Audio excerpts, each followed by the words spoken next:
to reflect on from the questions. One of the questions was, what is the way out?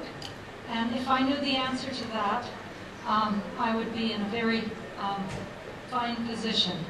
I could perhaps be my own guru, and I certainly don't have the wisdom of the people around this room and certainly of our esteemed central guest this morning. But I think there are a number of suggestions or ideas I might have, ways we might move forward, and I think they reflect on a number of the questions.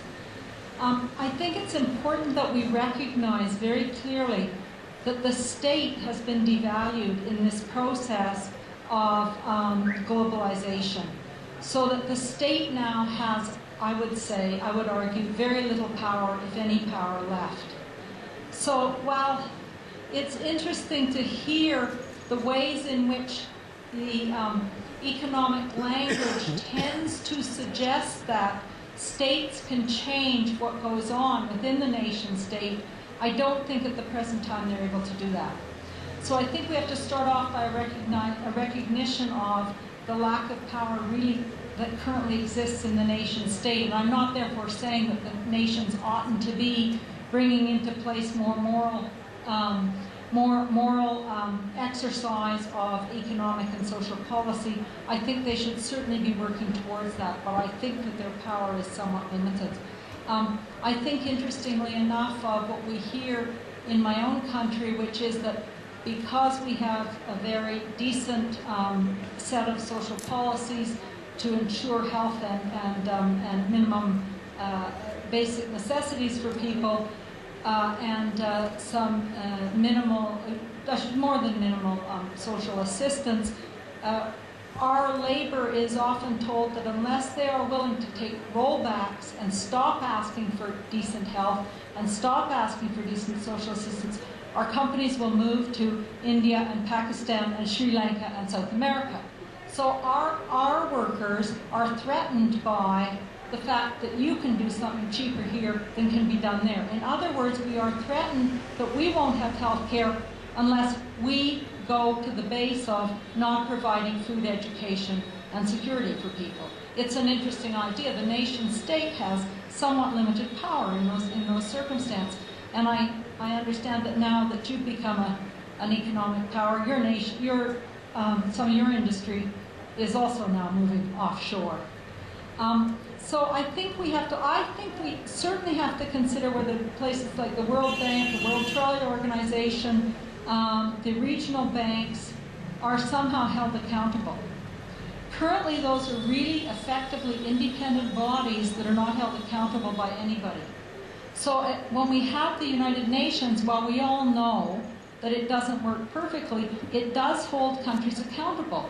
The World Trade Organization is an independent body made up of private industry.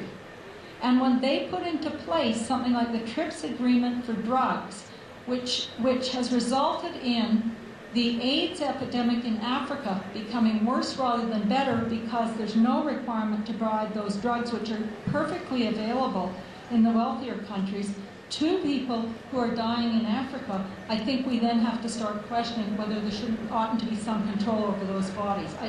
It's not an easy thing to do, but certainly it's something that worldwide we've done before. We've held accountable nations for certain kinds of principles, morals, and ethics that we think ought to be practiced.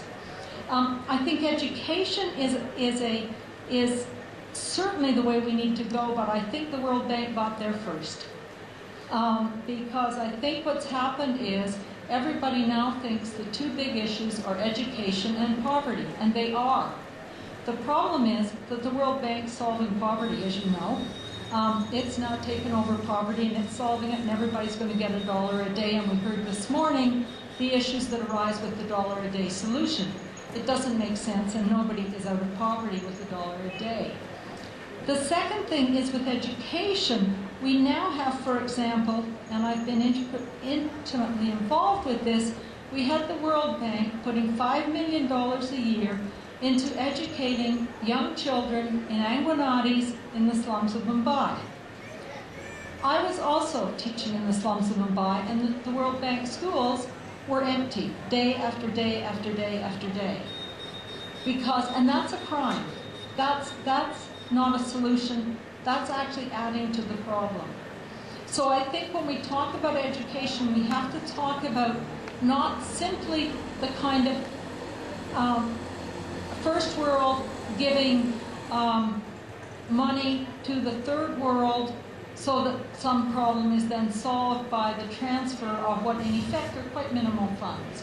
We have to think about what education means. We have to think about the morality has to be in education, but we also have to think about the real delivery of education.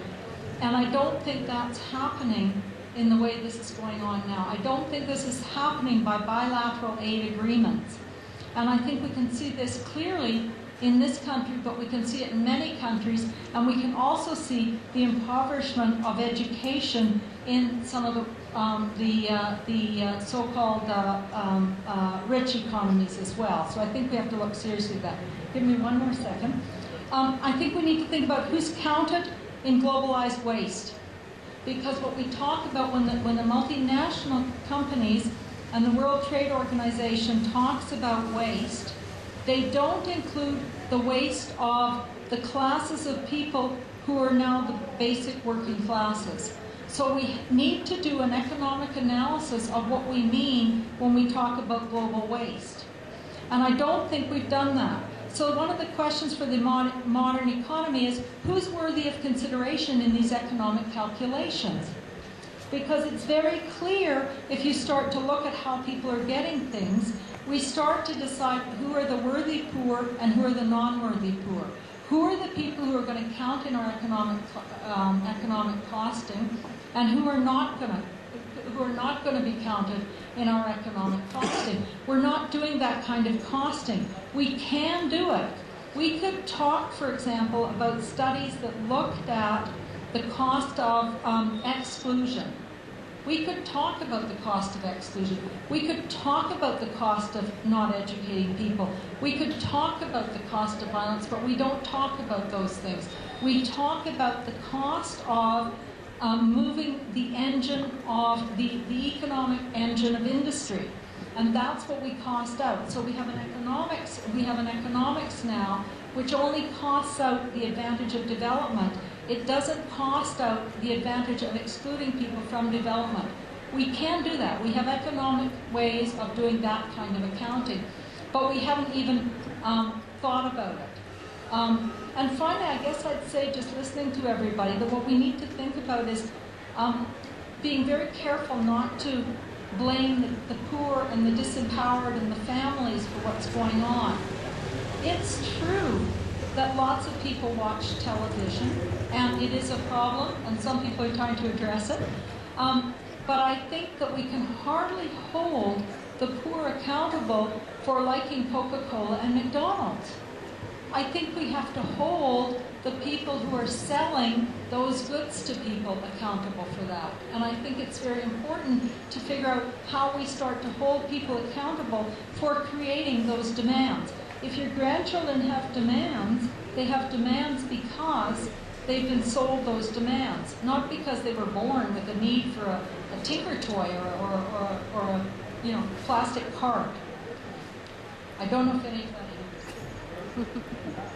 Professor Marcia, now the two basic questions from Manish and Sensa, I think they need answer in terms of the alternatives for the modern economy. So what kind of economy you are looking forward? I think your thesis do not provide the total answer, and therefore you need to read us.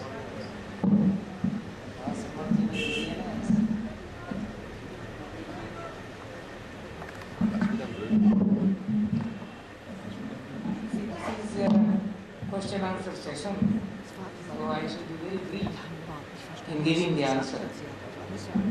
One friend says, what are the fundamentals of modern economics? You see, this is a very complex question. I think whatever economics that I have learned is very simple. The positive economics, normative economics, the art of economics. In positive economics, we study the cause and effect relationship directly. It is engineering economics, so to say.